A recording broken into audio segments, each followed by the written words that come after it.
Hi, my name is Anubhav Srivastav and welcome to another edition of Business Brewery, where we talk about concepts and facts which help you take better decisions in life and in finance. And today's topic of conversation is core inflation, specifically groceries. We've seen recently tomatoes have been in the news for prices going through the roof, where just a few months earlier farmers were dumping tomatoes because they couldn't sell them. Now all of this happens because of two big reasons today. One is weather and the other is war. Weather and war have played a key role in basically ensuring that whatever is in our fridge is more expensive today than it was yesterday.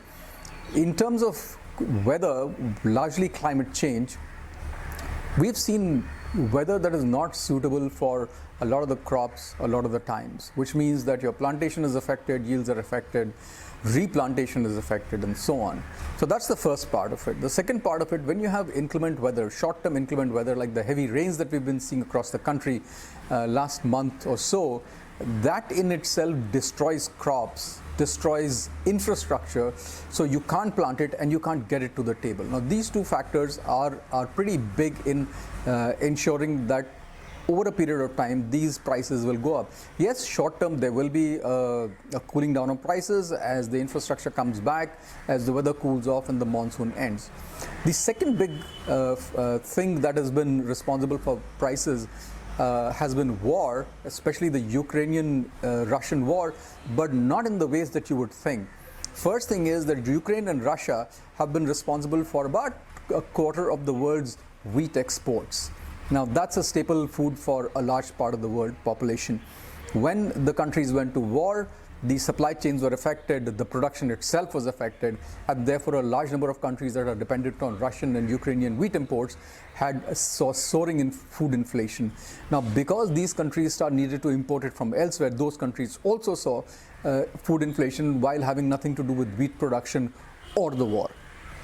The second more important factor is fertilizer.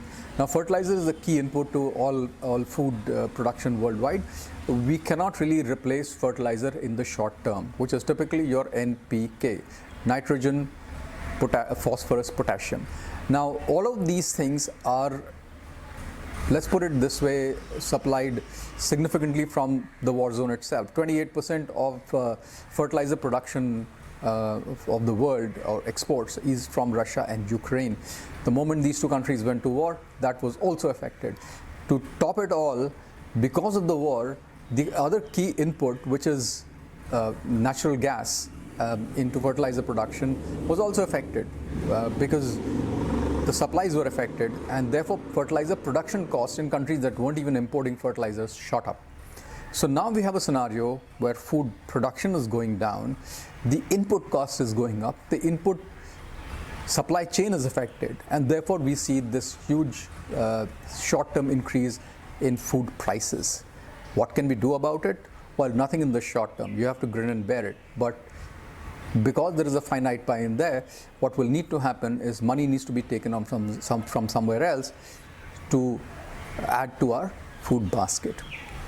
Longer term, we'll have to see what impact this has, but we do feel confident that technologies will step in to increase production, but we do need to do something about climate change as a global community to make sure that our food supplies remain intact.